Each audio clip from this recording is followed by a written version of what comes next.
അന്ധവിശ്വാസം എന്ന് പറയുന്ന ഒരു സാധനം ഞാനിപ്പോ വാക്ക് പറയുമ്പോൾ നിങ്ങളുടെ മനസ്സിലേക്ക് വന്ന അന്ധവിശ്വാസം എന്താണ്? അല്ല, എന്നെ സംബന്ധിച്ച് അതൊക്കെ ഓൾമോസ്റ്റ് ഒക്കെ ഇനി കുറച്ചൊക്കെ കാണും. നമ്മുടെ സമൂഹത്തിൽ നിൽക്കുന്ന അന്ധവിശ്വാസം എന്തെന്നൊന്നും ഞാൻ പറയുന്നു, മതപരമാണോ ഒന്നും ഞാൻ പറയുന്നില്ല. അന്ധവിശ്വാസം എന്ന് പറയുമ്പോൾ നിങ്ങളുടെ മനസ്സിലേക്ക് ആദ്യം വന്ന എന്താണ്? അത് മതപരമായിട്ട് തന്നെ ആയിരിക്കും വന്നത്, അല്ലെങ്കിൽ ദൈവമായിട്ട് ബന്ധപ്പെട്ടൊക്കെ. ഹിന്ദു മതത്തിന്റെ വന്നത് എന്തുകൊണ്ട് ഇസ്ലാമിലെ അന്ധവിശ്വാസം നിങ്ങളുടെ മനസ്സിലേക്ക് വന്നില്ല? അതൊരു ചോദ്യമാണ്. ഒരു പക്ഷേ പഠിച്ചു തുടങ്ങിയത് ഇപ്പോഴായിരിക്കും, അതുകൊണ്ടായിരിക്കാം. അല്ല, എന്റെ മനസ്സിലേക്ക് ഹിന്ദു മതത്തിന്റെ അന്ധവിശ്വാസമേ വന്നുള്ളൂ. അന്ധവിശ്വാസം എന്ന് പറഞ്ഞ് അതിനൊരു ഉദാഹരണം കണ്ടെത്താൻ വേണ്ടി ഞാൻ ആവശ്യപ്പെട്ടപ്പോൾ നിങ്ങളുടെ മനസ്സിൽ ഹിന്ദു മതത്തിൽ അന്ധവിശ്വാസം വന്നത്. എന്റെ മനസ്സിലും അതാ പണ്ടും വന്നിരുന്നത്, ഇപ്പോഴും അതേ വരുന്നുള്ളൂ. അപ്പോൾ ഇസ്ലാമിൽ അന്ധവിശ്വാസം ഇല്ലേ? ഇതാണ് നമ്മുടെ ചോദ്യം. അപ്പം നമ്മൾ ഇസ്ലാമിൽ ഒരു അന്ധവിശ്വാസം പുറത്തേക്ക് എടുത്തിട്ടാണ് ചേലാക്രമം.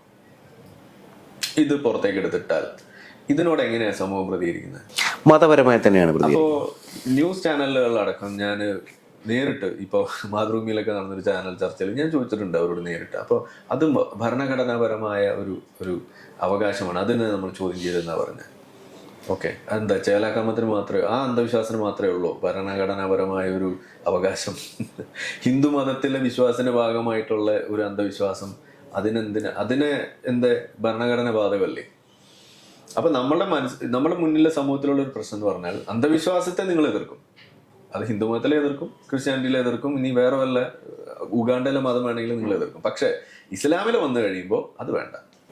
ശബരിമല സ്ത്രീ പ്രവേശനവുമായി ബന്ധപ്പെട്ട് ഇവിടെ മതിൽ കെട്ടി, ഹിജാബിന്റെ പ്രശ്നം വന്നപ്പോഴോ അത് അവരുടെ വസ്ത്ര അവകാശമാണെന്ന് പറയും. വസ്ത്രം എന്ന് പോലും വിളിക്കാൻ പാടില്ല അതിന്, തുണിക്കഷ്ണം അത്രയും നമ്മൾ പറയാം. ഒരു മതചിഹ്നമാണ് അത്, വസ്ത്രമല്ല അത്. ഓക്കെ, അത് അങ്ങനെ പറയേണ്ട സമയത്താണ് ഇവിടെ എക്സ് മുസ്ലിങ്ങളിൽപ്പെട്ട ചില ആളുകൾ പോലും അത് വസ്ത്രമാണ്, വസ്ത്ര സ്വാതന്ത്ര്യമാണെന്നൊക്കെ പറഞ്ഞിട്ട് അതിനെ വെളുപ്പിക്കാൻ വേണ്ടിയിട്ട് ഇസ്ലാമിസ്റ്റുകളെക്കാൾ വലിയ ത്വര കാണിച്ചത്. അതിനോടൊന്നും നമുക്ക് യോജിപ്പില്ല. കാരണം ഇവിടെ നമ്മൾ അന്ന് പറഞ്ഞ് അത് ഫലിപ്പിക്കാൻ കഷ്ടപ്പെട്ടുകൊണ്ടിരിക്കുന്ന സമയത്താണ് മഹ്സാമിനിയുടെ വിഷയം ഉണ്ടായത്. അത് വന്നതോടുകൂടിയാണ് ഒരു പ്രതിരോധത്തിലായത്. അതില്ലായിരുന്നെങ്കിൽ നമ്മൾ വെള്ളം കുടിച്ചാണ്, കാരണം പറഞ്ഞു മനസ്സിലാക്കാൻ പറ്റില്ലായിരുന്നു. അപ്പം അങ്ങനെ നോക്കുമ്പോൾ മഹ്സാമിനിയുടെ വിഷയം ഒരു അനുഗ്രഹമായിട്ട് മാറി എനിക്കൊക്കെ പേഴ്സണലി. കാരണം അത് കാണിച്ച് അവർക്ക് ബോധ്യപ്പെടുത്താൻ കഴിഞ്ഞു. ഇതാണ് ഇതിന്റെ പ്രശ്നം. ഹിജാബ് ഇറാനിൽ മാത്രമല്ല പ്രശ്നം, അത് ഇന്ത്യയിലും പ്രശ്നമാണ്. അതിനെ നോർമലൈസ് ചെയ്യുന്ന ചെറിയ ആക്ഷൻ പോലും പാടില്ല എന്ന് നമ്മൾ പറയും. ചേലാക്രമം അത് ഒരു പ്രശ്നമാണ്. അത് ചെറിയ കുട്ടികളെയൊക്കെ കയ്യും കാലൊക്കെ ജനിക്കുമ്പോൾ തന്നെ മുറിച്ച് കളയുമ്പോൾ ട്രോമയില്ല. അവർ വലുതാകുമ്പോൾ അവർ പറയും, ഇതില്ലെങ്കിലും ഞാൻ ജീവിക്കുന്നുണ്ടല്ലോ, എനിക്ക് എന്താ കുഴപ്പം എന്ന് ചോദിക്കും. കാരണം ഈ ചെറുവിരലുകൊണ്ട് അവർക്ക് ഉപയോഗം എന്താണെന്ന് അവർക്ക് അറിയില്ല, ജനിച്ചപ്പോഴേ ഇല്ല. ഇലാമാപ്പഴം കഴിച്ച് ജീവിക്കുന്ന ആളുകളാണ് അവര്. ഓക്കെ, അവരോട് നിങ്ങൾ വലുതാകുമ്പോൾ 50-ആം വയസ്സിൽ പറയാണ് നിങ്ങളുടെ കണ്ണേ ഇങ്ങനെ ഒരു സാധനം ഉണ്ട്, കാഴ്ച എന്ന് പറഞ്ഞൊരു സംഭവം ഉണ്ട് എന്ന് നമ്മൾ പറയുമ്പോൾ അവരെ അതിന്റെ ആവശ്യം എന്താ, ഞങ്ങൾക്കെല്ലാം ഓക്കെ ആണല്ലോ, കാഴ്ചയില്ലെങ്കിലും ഞങ്ങൾക്ക് കുഴപ്പമില്ല, കാഴ്ചയാണ് പ്രശ്നം എന്ന് പറയും അവര്. ഇതല്ലേ ഗുരു സിനിമയിലെ കണ്ട എന്ന് പറഞ്ഞ മാതിരിയാണ് ഇവിടെ ഈ സാധനങ്ങൾ നടന്നുകൊണ്ടിരിക്കുന്നത്. ഇത് ഡോക്ടർമാർ പോലും ഇതിനെ അനുകൂലിക്കുന്നു. അവിടെയാണ് ഇതിന്റെ പ്രശ്നം. അപ്പൊ ഞാൻ പറഞ്ഞു വന്നത്, ഇങ്ങനെ ഒരു സാഹചര്യമുണ്ട്.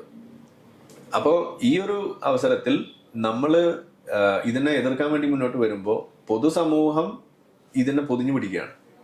അതിൽ രാഷ്ട്രീയക്കാർ മുന്നിൽ നിൽക്കുകയാണ്. ഇപ്പോൾ ജമാഅത്ത് ഇസ്ലാമി ഇപ്പോൾ ലാസ്റ്റ് കണ്ടതാണ്, നിലമ്പൂർ ഇലക്ഷനുമായി ബന്ധപ്പെട്ട് ജമാഅത്ത് ഇസ്ലാമി പഴയ പോലെ അല്ല എന്നാണ് പറയുന്നത്. PDP ഇപ്പോൾ വെള്ളരിപ്രാവായി എന്നാണ് പറയുന്നത്. ഇങ്ങനെ പറയുമ്പോൾ ഒരു മുസ്ലിമിന് നവോത്ഥാനത്തിന്റെ വെളിച്ചം കിട്ടാൻ ഉള്ള അവസരം നിഷേധിക്കുക ചെയ്യുന്നത്. തീവ്രവാദത്തിൽ നിന്നും വിട്ടു നിൽക്കേണ്ട ഒരു ബാധ്യത അതൊരു മുസ്ലിമിനുണ്ട്.